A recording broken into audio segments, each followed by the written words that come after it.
ಎಲ್ಲರಿಗೂ ನಮಸ್ಕಾರ. Piece of success ಚಾನಲ್ಗೆ ನಿಮಗೆಲ್ಲರಿಗೂ ಮತ್ತೊಮ್ಮೆ ಸ್ವಾಗತ. ಚಾಣಕ್ಯ ಭಾರತೀಯ ಇತಿಹಾಸದಲ್ಲಿ ಒಬ್ಬ ಮಹಾನ್ ರಾಜಕಾರಣಿ, ಧಾರ್ಮಿಕ ನಾಯಕ. ಭಾರತೀಯ ಇತಿಹಾಸದಲ್ಲಿ ಅವನನ್ನು ಕೌಟಿಲ್ಯ ಎಂದು ಕರೆಯುತ್ತಾರೆ. ತನ್ನ ಜೀವನದ ಬಹುಪಾಲು ದಿನಗಳನ್ನು ಮೌರ್ಯ ಸಾಮ್ರಾಜ್ಯದ ಬಾಹ್ಯ ಸಲಹೆಗಾರ, ಚಾಣಕ್ಯನನ್ನು ಚಂದ್ರಗುಪ್ತ ಮೌರ್ಯನ ಸಲಹೆಗಾರ, ರಾಜಕೀಯ ತಂತ್ರಜ್ಞ ಮತ್ತು ಆಡಳಿತಗಾರ ಎಂದು ಕರೆಯಲಾಗುತ್ತದೆ. ಚಾಣಕ್ಯರ ಆಲೋಚನೆಗಳು ಮತ್ತು ಅವರ ಸ್ಫೂರ್ತಿಯ ಮೂಲವಾಗಿದೆ. ಅವರು ಪ್ರಸ್ತುತಪಡಿಸಿದ ರಾಜಕೀಯ ಮತ್ತು ಆರ್ಥಿಕ ತತ್ವಗಳ ಮಹತ್ವವು ಇಂದಿಗೂ ಜನರನ್ನು ಉತ್ತಮ ಸಮಾಜದ ನಿರ್ಮಾಣದತ್ತ ಪ್ರೇರೇಪಿಸುತ್ತದೆ. ಆಚಾರ್ಯ ಚಾಣಕ್ಯರು ಸಂಪತ್ತಿನ ಕುರಿತು ಏನೆಂದು ಹೇಳಿದ್ದಾರೆ ಎಂಬುದನ್ನು ಈ ವಿಡಿಯೋದಲ್ಲಿ ನೋಡೋಣ. ಮೊದಲನೆಯದು ಹಣದ ಸರಿಯಾದ ಬಳಕೆ. ವಿಪರೀತ ಧನಂ ಆತ್ಮನಂ ಪರಿಭವಂ ಧನಂ ಆಪಿ. ಅಂದರೆ ಹಣವನ್ನು ಸರಿಯಾಗಿ ಬಳಸಬೇಕು. ಹಿತವಾಗಿ ಮಿತವಾಗಿ ಬಳಸಿದ ಹಣ ಮಾತ್ರ ಮತ್ತೊಂದು ದಿನ ನಿಮ್ಮ ಭವಿಷ್ಯದಲ್ಲಿ ಸಹಾಯಕ್ಕೆ ಬರುತ್ತದೆ. ಕೈಯಲ್ಲಿ ಹಣವಿದೆ ಎಂದು ಅತಿಯಾಗಿ ಅನಾವಶ್ಯಕ ಖರ್ಚುಗಳತ್ತ ಮುಖ ಮಾಡಿದರೆ ಸಮಸ್ಯೆ ತಪ್ಪಿದ್ದಲ್ಲ. ಅಗತ್ಯಕ್ಕೆ ಅನುಗುಣವಾಗಿ ನಾವು ಹಣವನ್ನು ಖರ್ಚು ಮಾಡಬೇಕು. ಎರಡನೆಯದು ಸಂಪತ್ತಿನ ರಕ್ಷಣೆ.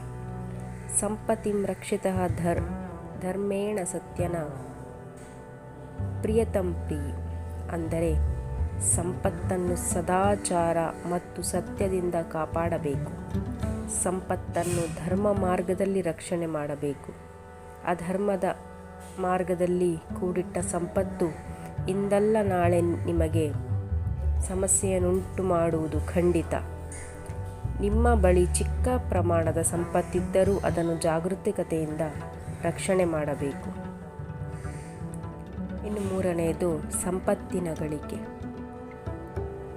ಒಳ್ಳೆಯ ನಡತೆಯಿಂದ ಹಣ ಸಂಪಾದಿಸಬೇಕು. ಸದಾಚಾರದ ಮಾರ್ಗದಲ್ಲಿ ಸಂಪಾದನೆ ಮಾಡಿದ ಹಣವು ಎಂದಿಗೂ ನಿಮ್ಮ ಕೈ ಬಿಡುವುದಿಲ್ಲ. ನೀವೆಷ್ಟೇ ಕಷ್ಟದ ಪರಿಸ್ಥಿತಿಯಲ್ಲಿದ್ದರೂ ಈ ಹಣ ನಿಮಗೆ ಸಹಾಯ ಮಾಡುತ್ತದೆ.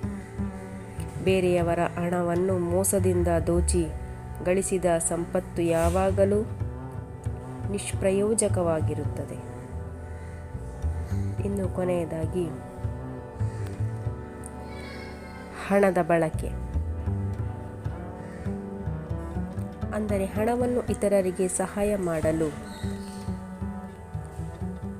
ಬಳಸಬೇಕು. ನಿಮ್ಮ ಬಳಿ ಅಗತ್ಯಕ್ಕಿಂತ ಹೆಚ್ಚಿನ ಹಣವಿದೆ ಎಂದು ನಿಮಗೆ ಅನಿಸಿದರೆ ಅದನ್ನು ಅಗತ್ಯವಿರುವವರಿಗೆ ದಾನ ಮಾಡಿ.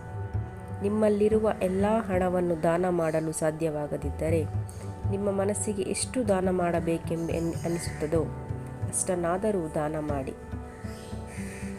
ಸಂಪತ್ತಿನ ಸೃಷ್ಟಿ. ನಾವು ಗಳಿಸುವ ಹಣ ನಮಗೆ ಆತ್ಮತೃಪ್ತಿಯನ್ನು ನೀಡಬೇಕು. ನಮ್ಮ ಆತ್ಮಕ್ಕೆ ಸರಿ ಎನಿಸಿದ ಮಾರ್ಗದಲ್ಲಿ ನಡೆಯುವ ಮೂಲಕ ಹಣ ಸಂಪಾದನೆ ಮಾಡಬೇಕು. Please subscribe, like and share.